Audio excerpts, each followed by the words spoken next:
All right, gentlemen, we are back. Feels like it was just a few moments ago or a few moments later. A few moments later. But we're back. Another episode of Fixing Your Agile Metrics. I'm professional Scrum trainer Ryan Ripley. These are my fellow professional Scrum trainers, Todd Miller and Will Seele. We come together. Hey, Will. Hi, Will. There's Will. Hey, Will. He's below. Hi, Will. Hello. It's like the Brady Bunch. You know, the funny thing about this is the only venue in which you can look down on me because I've met both of you in real life and you're both dwarves. So I would not categorize myself as I'm a 5'11". That's not dwarf. Okay. Just because I'm not like, 90 feet tall Dutchman like you, Will. I'm 5'11 and a half. Thank you. Yeah. Yeah. Take that, Will. You're with my 6'6", I do wish you the best in dealing with your accessibility limitations. All right, so this is Fixing Your Agile Metrics. That's enough measuring from us. Let's get into the show. This is all about the things we measure, the things we try to manage, the things that we care about when trying to deliver some products. And so we've all joined together here to try to figure out how can we measure with purpose and get some value out of the work that we do. So Will, I think you've got another great idea to tee up and then for Todd and I to kind of goof around with and make jokes while you try to be serious. So fire away. Well, so like I do want to get away from the idea or maybe the impression that we just continuously riff on companies and tell them that they don't measure, because the truth is most organizations we go in, they definitely do some measurements. Like Yep. once you get to some sort of executive level or any form of outward facing part of the organizations, there's definitely measures going on, also of the outcome variety. And we'll go into specific things that we think are interesting to measure later on, but there is kind of a problem, I think, in the way a lot of companies approach these now. And for that, again, we'll start with just a simple practical example, and then we'll go into what that means for everyone's day-to-day work. Todd, do you have a car? I do, yes. All right. So when you're driving around, how often do you check how fast you're going? Not very often, Will. To be honest, if you were looking for a different answer, I really don't check often. Well, right. Todd's vehicle does not come with modern gauges and conveniences, so he often has no clue how fast he's going. Yeah, I don't have to worry about it that much because after like 65, it really starts shaking.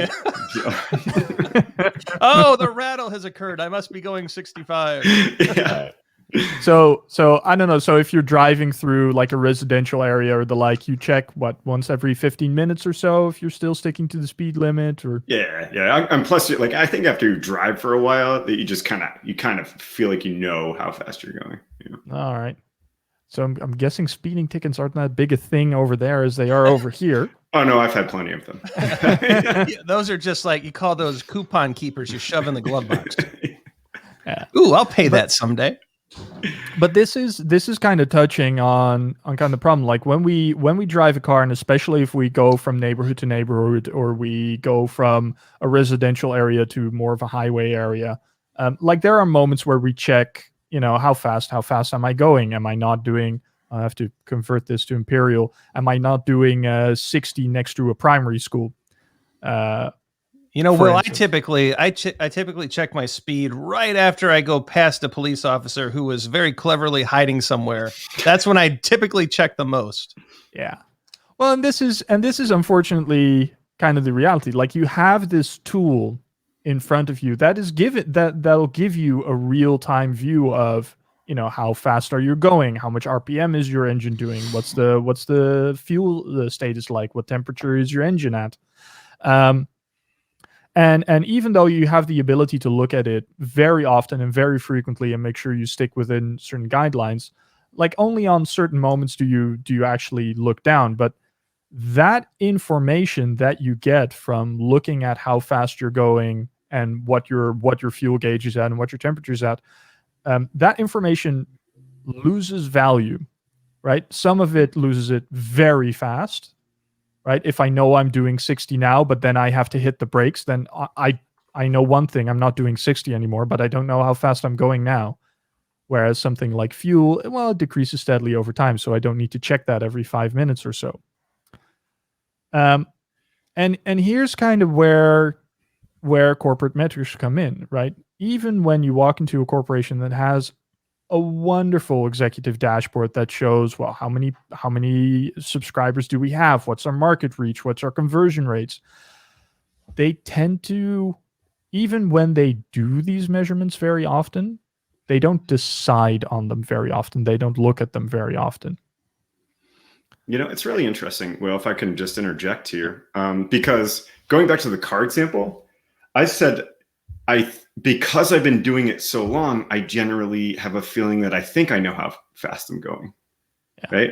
And so I've been in this business. Let me parlay this into what we hear a lot of times in corporate culture is we've been in this business for a long time. We have a good feel for our customers.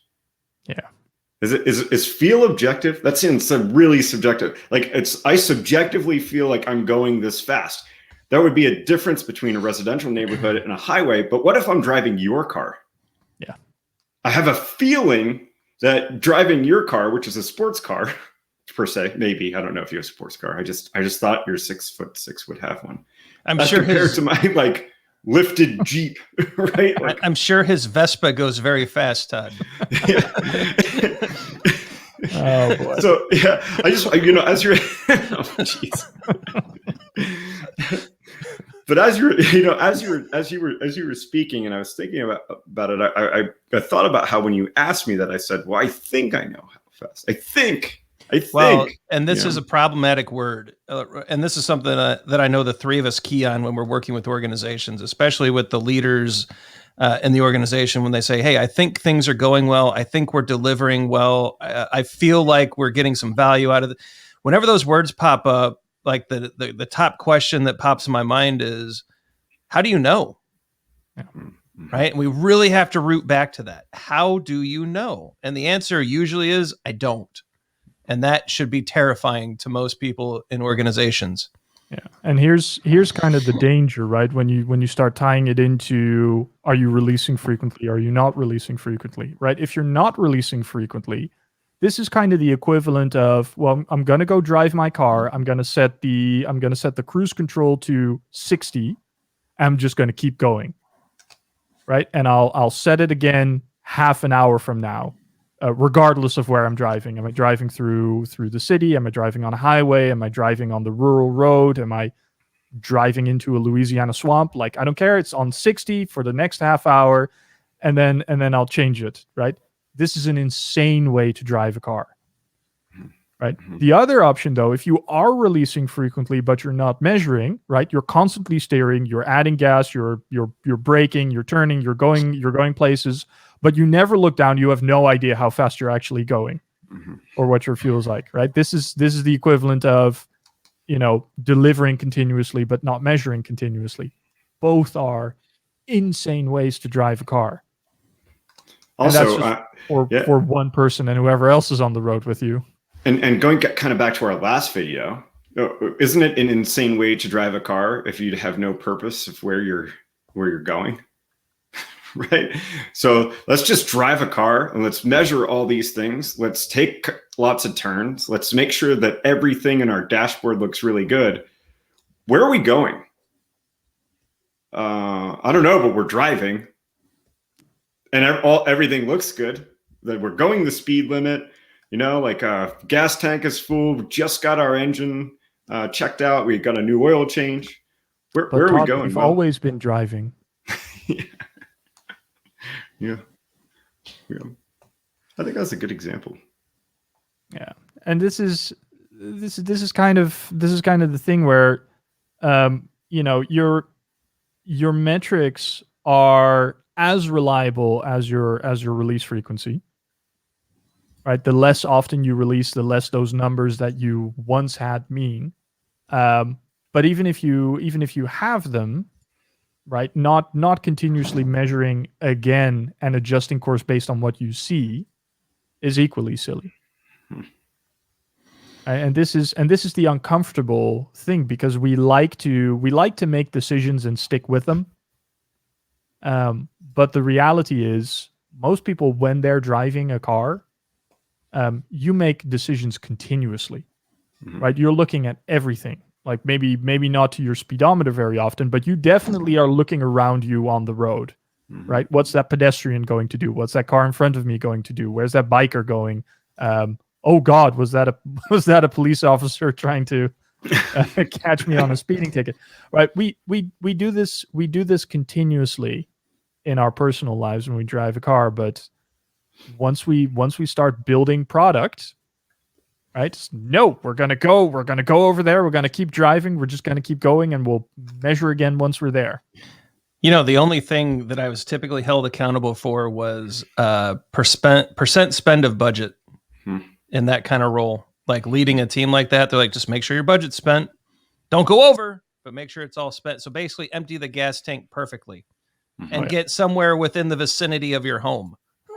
Right? It's okay if you're plus or minus half a mile, but make sure that tank's empty. And we got to move away from that. Like, that just won't work. I think that's why things like EBM exist, evidence-based management, which is really important. And a lot of really good metrics. And I think in future episodes, we'll start going into, what is the speedometer for your project or for your product development efforts? What's the fuel gauge? What's the RPM? I think there's some good correlation. There's an analogy here that works. And so I think that is the future direction, but we're curious what everyone else is thinking out there. Have you been in that car that's running out of gas, or you're not looking at the speedometer? Leave us a comment below. Right? Let us know in the comments if this is resonating, if this makes sense, what your experiences are. Leave us some questions, right? Now that we've kind of laid out over the first few episodes some of the problem area, we're going to be going into some solutioning, I think, at least some ideas on what you can do better. So drop some questions. Let us know what you think. Hit that like and subscribe so you know the next time that Will, Todd, and I get together to talk about some Agile metrics. Check out the socials. Look at the videos below. And until next time, deliver frequently. Watch that speed. Make sure you're not getting a ticket. And we'll catch you next time.